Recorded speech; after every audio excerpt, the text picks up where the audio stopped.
15 spring practices, you don't solve the world's problems, but are you pleased where your defense is with everything you're introducing and implementing? Are you pleased what you got out of spring and where you're at right now? I think we made a lot of progress from the beginning of the spring to the end, and really it's more or less how you play. It's not really what you do, it's how you do it.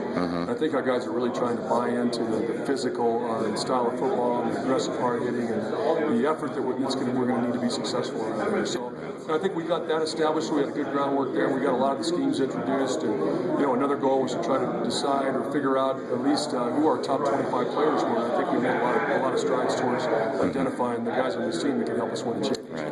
Right.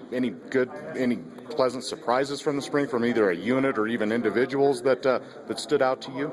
I think we had a lot of guys that really stepped up and had good springs, and some of them were awarded the outstanding most improved player this spring. And I think Kurt had a great spring at defensive end. I think Mark Nazacha really developed as a safety. He's a guy I think that has a chance to be a big time safety.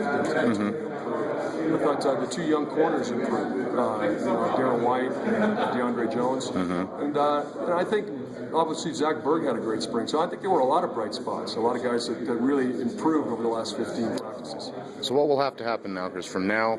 I mean, I know you won't have much contact with these kids until fall camp again, but now what happens from now until the start of fall camp for you and everything as far as, getting the defense, moving forward and progressing? What happens now? Well, I think now we turn it over to the strength coaches, so we're not going to we won't be allowed to have the same kind of contact with these guys over the next several weeks. So, what has to happen now is that they need to kick it into high gear in terms of their physical training, really take that part of it seriously. I think any phase, the closer you get to the season, the more important the next phase becomes.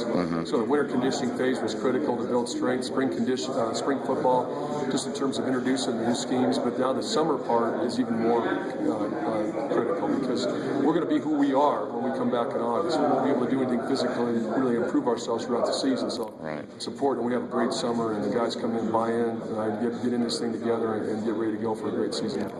Ask in the scrimmage in the game today, there were a lot of deep throws and some receivers. Was that just good execution by the offense, or some guys get behind you that you didn't like so much? Or I don't know if you remember every single one, but how in general? There were some deep balls today. They probably tested as deep more than they have in the last 3 scrimmages, and we had guys where the secondary was broken up, so the starters weren't all playing together back there. But we're going to have to watch the tape and see what happened with some of those.